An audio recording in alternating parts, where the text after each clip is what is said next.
Bem-vindos ao nosso canal YouTube, neste Falando Nisso de hoje, com uma pergunta de Cíntia Ozaki. Professor, o senhor poderia falar sobre esquema L? Agradeço profundamente pelo canal. E também de Márcio H. Professor, gostaria de entender melhor sobre o esquema Z e a diferença entre o pequeno e o grande outro. Obrigado.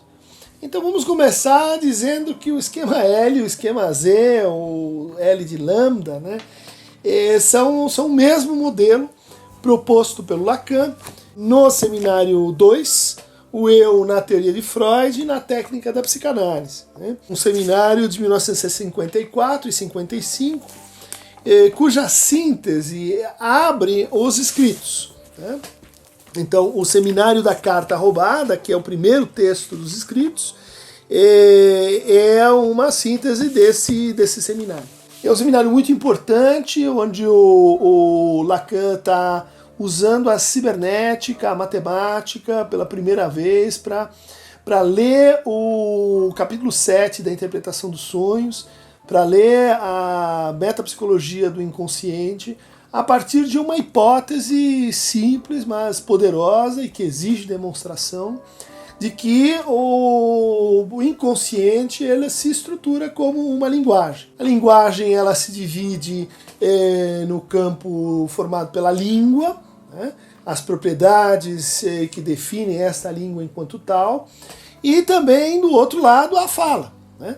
A língua é um objeto abstrato, composto por essas relações de negação e de mútua correlação entre os signos, mas a fala é a apropriação individual de uma língua. Como dizia o Benveniste, é a língua assumida por aquele que fala. E a fala tinha sido relegada à psicologia social, mais precisamente, pelo Ferdinand de Saussure no seu livro, ou no compilado, né, dos seus cursos em Genebra, sobre o curso de Linguística Geral. Havia essa, então, ideia de que a fala não era objeto, vamos dizer assim, da ciência linguística. Isso depois se transformou com Benveniste, com Todorov, com a chamada linguística da enunciação, com a fonologia também, mas no início não estava na alçada, né, da linguística saussuriana. Bom, o Lacan, quando diz assim, o inconsciente é estruturado como uma linguagem, ele está dizendo que ele, então, é estruturado como uma língua, num certo sentido, mas também como uma fala. Isso é muito importante. Por quê? Porque ele precisa mostrar como esse veículo da ação clínica dos psicanalistas, que é o quê? A fala. Né? Nossos pacientes falam conosco, nós escutamos nossos pacientes, nós falamos com nossos pacientes. Como esta relação, ela pode ser então cifrada e como ela pode ser usada para descrever os processos transformativos, por exemplo, as remissões e reversões de sintoma. Mas para isso ele tem que lançar a mão desse primeiro modelo, propriamente lacaniano, que é o modelo sobre a estrutura da fala, um modelo que vai subverter o paradigma comunicacional, né? Vamos chamar assim. Quando a gente estuda a teoria da comunicação, mesmo quando a gente estuda Jacobson, está lá posto que a comunicação acontece quando um emissor, né, envia uma mensagem, né, num determinado canal, né, num determinado código, para um determinado receptor. Né? Então a mensagem vai daqui para o destinatário ou receptor, que decifra e recompõe essa mensagem na sua mente. Então a gente poderia substituir emissor e receptor por o eu e o outro. Então, quando a gente está falando, inclusive numa situação de tratamento, tem o analista, que é um, e tem o paciente, que é o outro. E do ponto de vista do paciente, tem o paciente, que é o emissor, e o analista, que é o receptor. Essa ideia, ela vai ser então subvertida, porque o Lacan vai dizer, a hipótese do inconsciente diz justamente que esse que é o emissor, ele não tem propriedade, ele não tem assim, a dominância perfeita daquilo que ele vai transmitir. Né? O inconsciente é justamente aquilo que diz algo a mais ou diz algo a menos, ou que introduz negações ou deformações ou lapsos, ou então coloca uma problemática quanto à dominância desse emissor. Por exemplo, vamos pensar na situação de sonho, né? Ontem sonhei que era um passarinho verde que andava pelo deserto azul. Você vai dizer, mas você quem nesse sonho? Né? Você está numa situação em que quem é que sonhou esse sonho? É você que está falando agora ou é uma espécie de outro você? Né? Então isso é um exemplo bastante simples, né, que pode ser replicado para, queria dizer pau, disse pedra, fiz um ato falho. Mas quando eu digo eu fiz esse ato falho, quem é o emissor? O Lacan começa a observar que a gente precisaria dividir esse emissor. Né? E essa divisão, ele diz assim, vamos considerar esse que acha que é o senhor da linguagem, que é o gerente das palavras, vamos dizer, esse é a posição que o Freud descreveu com a noção de eu ou de ego. Né? E esse lugar onde eu falo para além de mim mesmo, onde parece que tem um estranho que fala em mim, ou que tem uma espécie de outro que fala em mim, vamos chamar esse lugar de sujeito. Então a gente já tem um sujeito que não é concêntrico, que não é identificável com o eu. E aí a gente dividiu, né, o emissor em dois. Só que acontece que o receptor também pode ser dividido em dois.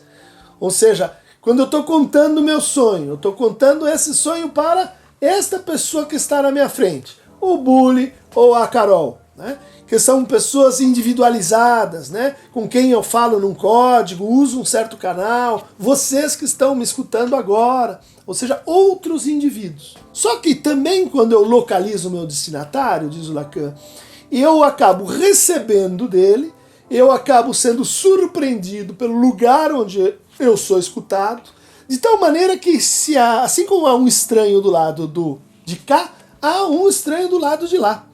E no limite, esse que me escuta e a quem eu me dirijo, não são essas pessoas, né, individualizadas, mas é o próprio campo da linguagem no seu conjunto. A esse campo da linguagem, como esse tesouro de significantes, como esse que está em cada um de nós, mas que ao mesmo tempo está além de cada um de nós. E ela vai chamar então de grande outro. Né? O grande outro como campo simbólico, como uma espécie assim, de inteligência, né? Como uma espécie de razão que atravessa a todos os outros com quem a gente fala, mas que ultrapassa a todos os outros enquanto indivíduos. Então a gente pode dizer para o Lacan, o inconsciente é transindividual. Para o Lacan, o inconsciente é um lugar simbólico. Feita essa distinção, né, a gente teria que cruzar essa distinção com os dois registros, né, da experiência humana que o Lacan está tematizando aqui. Um é o registro simbólico, né, da linguagem, das regras que organizam as nossas trocas simbólicas, as trocas simbólicas, por exemplo, do mito, das relações de parentesco, da economia, daquilo que o quê? Que pré-organiza as nossas relações. Isso está do lado do simbólico. Do lado do imaginário estão justamente as individualizações, as imagens, aquilo que fornece a cada um uma identidade, uma posição específica. O que diz o esquema L, também chamado esquema Z? Né? Diz que a mensagem sai da posição do sujeito e dirige-se para a posição do outro imaginário. Né? Ou seja, quando eu falo de um lugar de sujeito que ainda não sei qual é, mas eu falo com o outro que eu mais ou menos determino, que são esses a quem eu dirijo a minha mensagem. Então a mensagem sai do sujeito, chega a este pequeno outro imaginário, e desse pequeno outro imaginário eu calculo minha própria posição enquanto eu, enquanto moi, enquanto eu imaginário. Né? Então é do lugar que eu estou falando e que eu não sei de onde é, que eu, na minha relação com esse outro imaginário, me posiciono também imaginariamente. Então a gente está marcando aqui que em vez de haver uma perfeita comunicação, há uma espécie de mal-entendido. A ideia de que a comunicação flui perfeitamente é uma ideia imaginária. É uma ideia que diz o seguinte: esse outro a quem me dirijo é um espelho simétrico de mim mesmo. De tal maneira que eu poderia substituir essas posições. Por isso que no esquema da página 307 da edição em português, o Lacan chama essa posição de A, outro, pequeno outro, e de A, o moi ou eu. Né? Ou seja, nós podemos nos equivaler um ao outro. Nós nos compreendemos.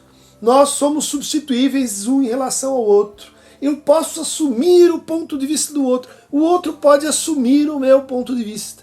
Toda esta relação, então, de compreensão, que o Lacan vai criticar muito, ele vai dizer assim, é uma relação imaginária. Porque, no fundo, o outro é outra pessoa. Você só se coloca no lugar dele. Você só acha que ele é parecido com você. Mas, na verdade, conforme a gente vai aproximando, vão aparecendo o quê? Diferenças. E conforme a gente vai distendendo, vão aparecendo semelhanças que de perto elas não são perceptíveis. Né? Então esse é o registro imaginário, né? Que vai ser associado então pelo Lacan com a compreensão e com também a resistência ao inconsciente. Quanto mais esse eixo funciona, menos o inconsciente participa, menos eu escuto o inconsciente e menos, portanto, eu me localizo enquanto sujeito. Como é que vai acontecer, então, a verdadeira experiência de escuta, escuta transformativa, aquela que se espera de um analista, aquela que faz com que uma análise seja uma experiência de produção de um sujeito. Mensagem sai do sujeito, chega ao outro imaginário, do outro imaginário posiciona o eu, mas ela prossegue nesse arco que chega até o grande outro. Quando a mensagem chega até o grande outro, ela sofre uma mutação. Lacan diz assim, existe uma inversão. O outro inverte a mensagem. E deste lugar invertido, ela é reenviada para a posição do sujeito. Então, uma síntese do esquema L é o sujeito recebe a sua própria mensagem invertida desde a posição do outro. E esta recepção, ela traduz a operação clínica chamada interpretação. Quando eu interpreto, eu não estou entendendo o meu paciente, eu não estou me fazendo entender, eu não estou produzindo um sentido que seria assim o mesmo para mim e para ele. Mas eu estou fazendo valer um sentido conexo, um sentido ambíguo, um sentido que esse sujeito não consegue reconhecer, justamente me servindo dessa posição do outro, né? E cruzando o eixo imaginário da resistência e devolvendo essa mensagem para a posição do sujeito. Quando isso se dá, a gente tem uma interpretação, e a interpretação posiciona esse sujeito e permite que ele reconheça o desejo inconsciente que estava na sua mensagem original. De tal maneira que então a gente vai ter uma nova definição aqui do que é o inconsciente. O inconsciente não é um depósito de experiências infantis, mas ele é o discurso do outro. Né? Quando a gente está na nossa relação cotidiana, a gente só quer saber, né, do discurso do pequeno outro, quer se fazer entender, isso é muito importante.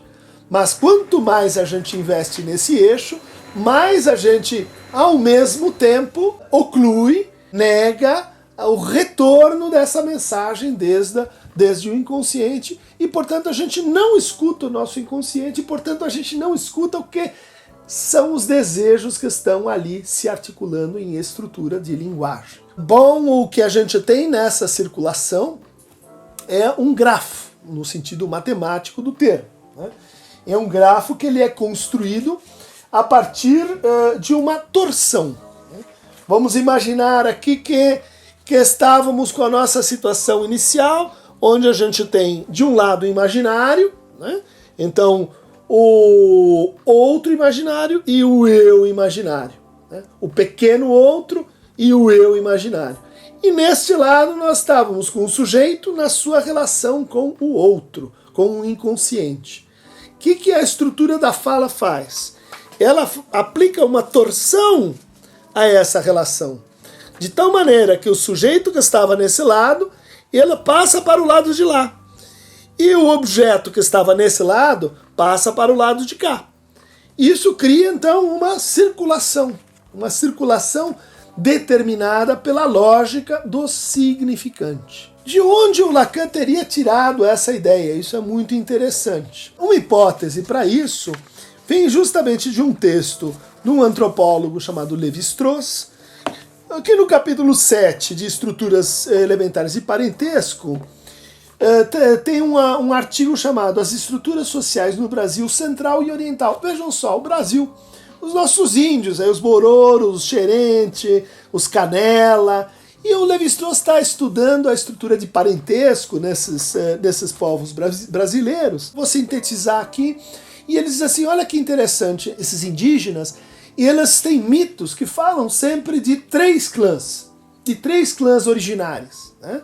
De três totens distintos. Mas para a gente entender o sistema de troca, de casamentos cruzados, de casamento com o primo materno ou com o primo paterno, a gente precisa levar em conta que são 4 grupos que trocam então as mulheres entre si.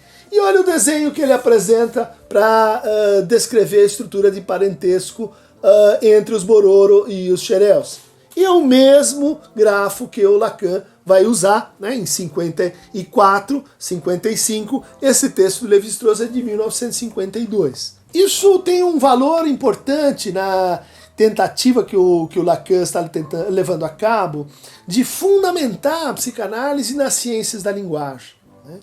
E ele vai dizer assim, olha, no seu parênteses do parênteses, que é um desenvolvimento feito em 1966, é um acréscimo à teoria da estrutura da fala. Ele vai dizer assim, olha, a gente pode formalizar algumas propriedades dessa estrutura em grafo, né?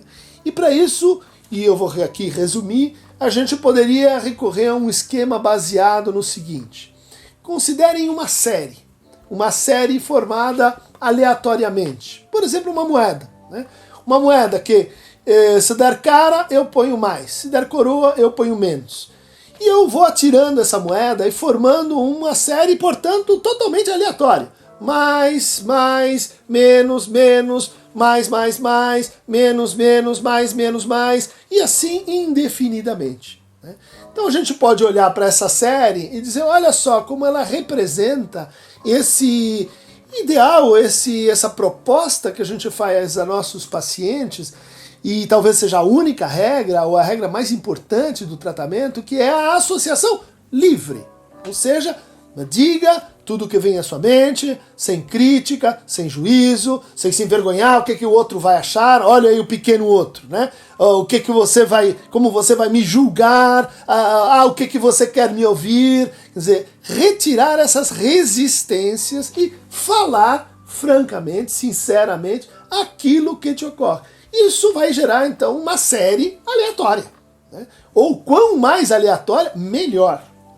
Não é verdade que a gente, o tempo todo, está nesse grau máximo de aleatoriedade, mas justamente nos pontos ocluídos, nos sintomas, nos sonhos, naquele momento em que a pessoa diz, puxa, não me ocorre nada, vem um branco. Justamente nesses momentos o Freud dizia, aplique-se a técnica da associação livre. Nesse momento, pergunte para o paciente, o que vem, primeira coisa, à sua mente? Mas eu esqueci o nome daquele autor. Não importa, me diga qual é o nome do primeiro autor que vem logo em seguida. E se o paciente cumpre esse propósito, a gente vai construindo essa série aleatória. Seguindo ainda o procedimento estrutural do Lévi-Strauss, a gente poderia produzir uma matriz simbólica sobre essa série.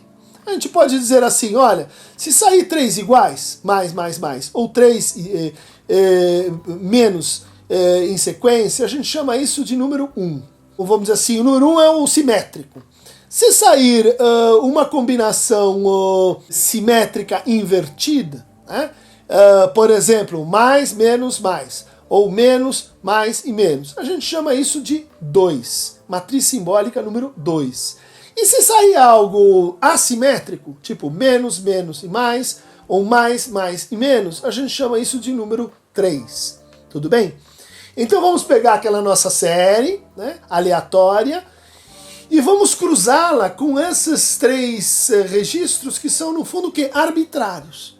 O simbólico é arbitrário. O simbólico ele é uma regra que a gente vai construindo, né, de uma maneira assim, sem ter semântica específica no início.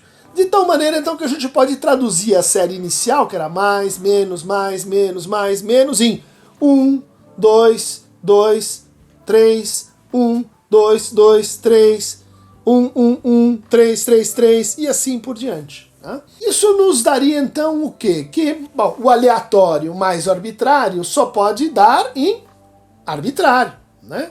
Ou enfim, nenhum padrão vai surgir daí. Bom, mas no caso do grafo, no caso da análise em grafo, das possibilidades de transição, né? Do 1 para o 2, do 2 para o 3, do 3 para o 1, vai surgir uma lei. Né? Vai surgir uma lei que é uma lei matemática. Né? E essa lei vai dizer o seguinte: a gente nunca passa do 1 para o 3 sem passar pelo 2. E a gente nunca passa do 3 para o 1 sem passar pelo 2. E mais, um número par de 2 é necessário para você passar do 1 para o 3. E um número ímpar de 2 é necessário para você passar do 3 para o 1.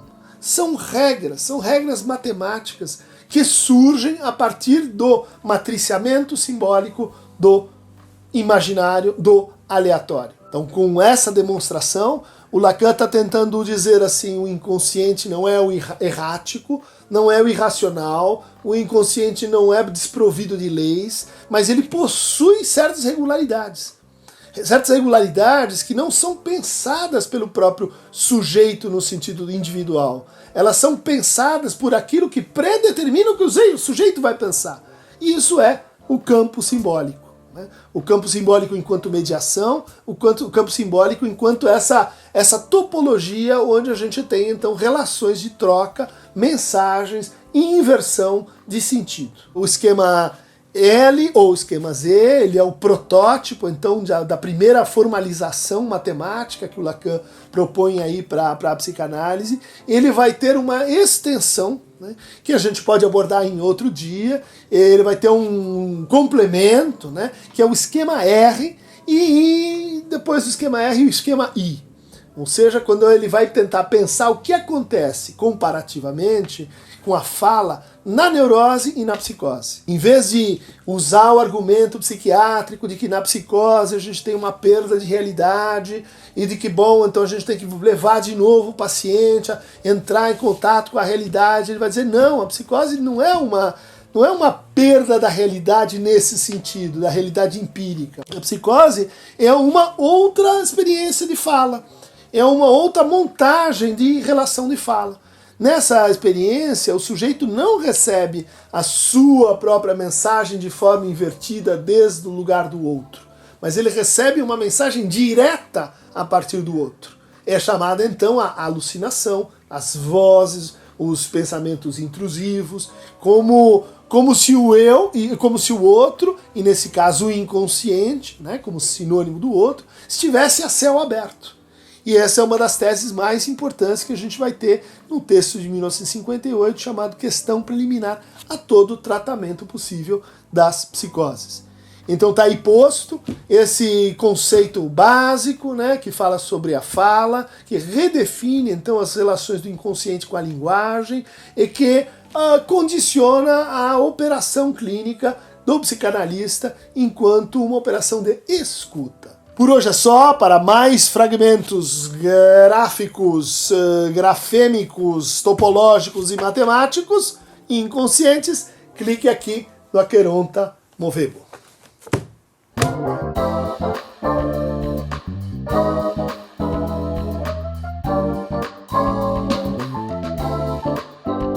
Você acha que você consegue?